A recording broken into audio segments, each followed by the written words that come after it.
In May of 2022, in a quiet suburban neighborhood, a tragedy occurred. Stephanie Peters, age 41, woke up from her sleep and made a horrifying discovery.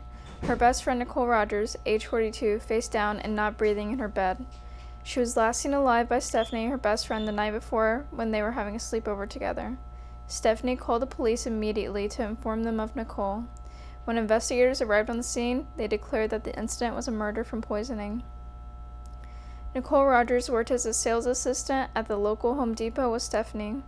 They would sell household appliances as partners. Stephanie was quickly interviewed prior to the discovery. What is your relationship with Nicole Rogers? Nikki and I met back in 2015 when we were commenting on the same Facebook post. After sharing our interests with each other, we decided to meet in person. We quickly learned that we both worked at home appliance stores, and after a few months of knowing one another, I decided to transfer to Home Depot, where Nikki worked, so that we could spend more time together. I just don't know who would want to do this to her.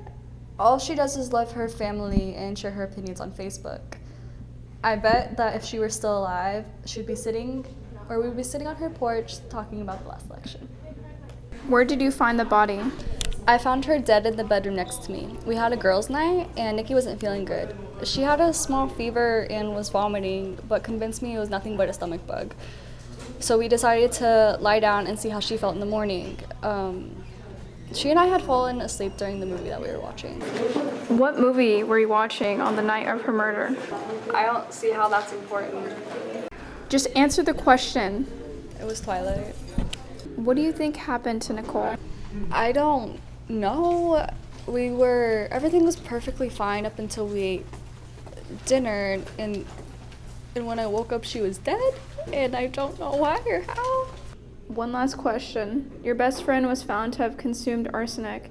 If y'all ate the same thing, why are you still sitting here? Nikki and I didn't eat the same thing. Sure, we ordered a pizza, but she ate that, and I ate the salad. I'm a vegetarian. Do you know of any reason why someone would want to hurt Nicole? You know what? While we were at work, Nikki talked about an argument she had with her husband about how much money she spent on bottled water. This is not a viable motive. At the time of her death, her husband, Eric Rogers, was on his way to drop their 2 kids off at their grandparents' house in Austin, Texas, about 3 hours away.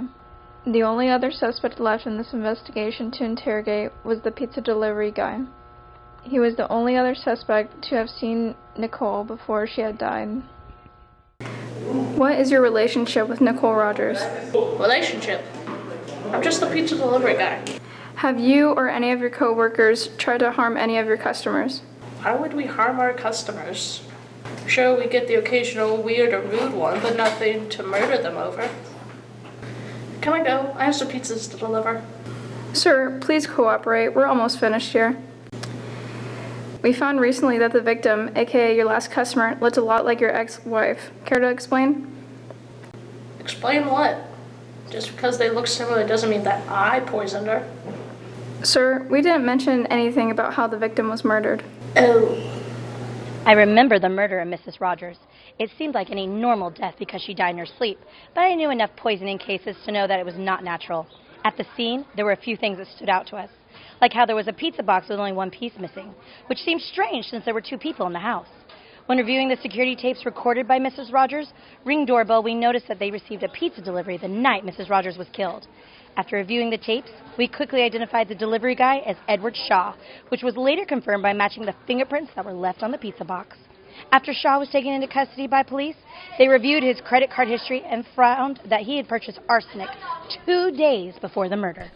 With a seemingly innocent girls' night, a tragedy occurred. Edward Shaw poisoned Nicole Rogers' pizza with arsenic due to the fact she looked like his ex-wife and her opinions on Facebook. Stephanie Peters was saved by the fact she was vegetarian. When Stephanie tried waking Nicole up, it was too late. After the discovery that his ex-girlfriend was also killed by arsenic poisoning, Edward Shaw was charged with 2 counts of first-degree murder for the death of Nicole Rogers and his ex-girlfriend, Gina Miller. My client was not in the right mental state during the time of Mrs. Rogers' death. My client is pleading insanity due to the emotional trauma caused by his childhood and the recent divorce of his husband, Peter, and the loss of custody of his son Penn.